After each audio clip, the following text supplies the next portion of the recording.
Now I'm going to go through how to make a contact sheet inside of Adobe Bridge. I want to start off by saying that these are not all the appropriate photos for a scavenger hunt, but that's okay. I'm going to use them anyway, just to show you how it's done. So these are our named scavenger hunt. So I'm going to click on the first one, shift click on the last one.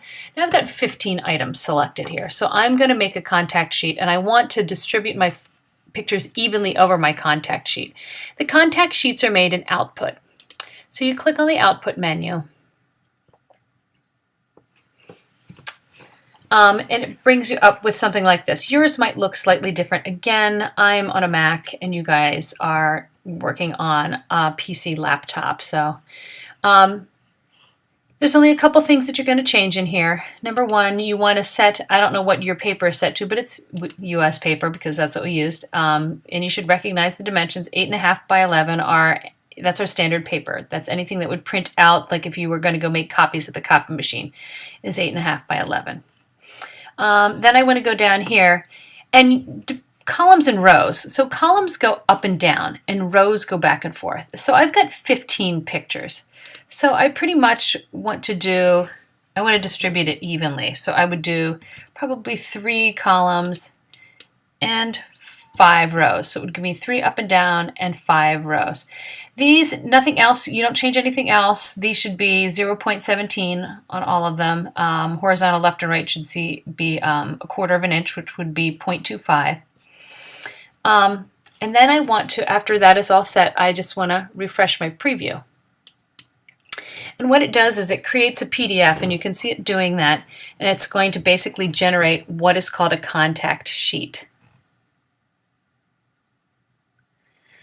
And it should pop up in just a second here.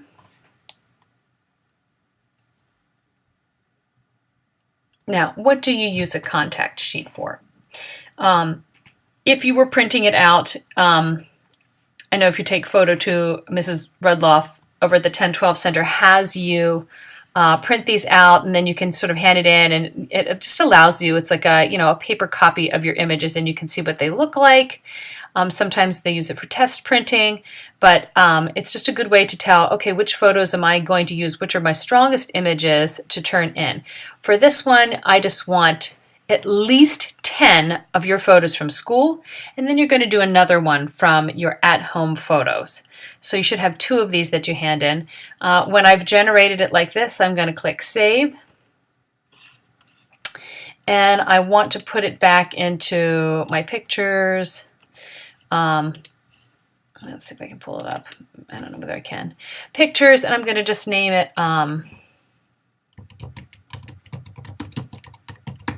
Scavenger Hunt. Scavenger Hunt. How about that? Contact sheet.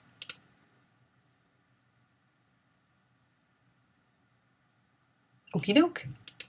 And then I created that. If you really wanted to print this off, you could just go back to your computer and find it and open it up and print it off. You don't have to do that, but this is the first thing you're going to have 2 of these to turn into Google Classroom for me. But that is how you create a contact sheet.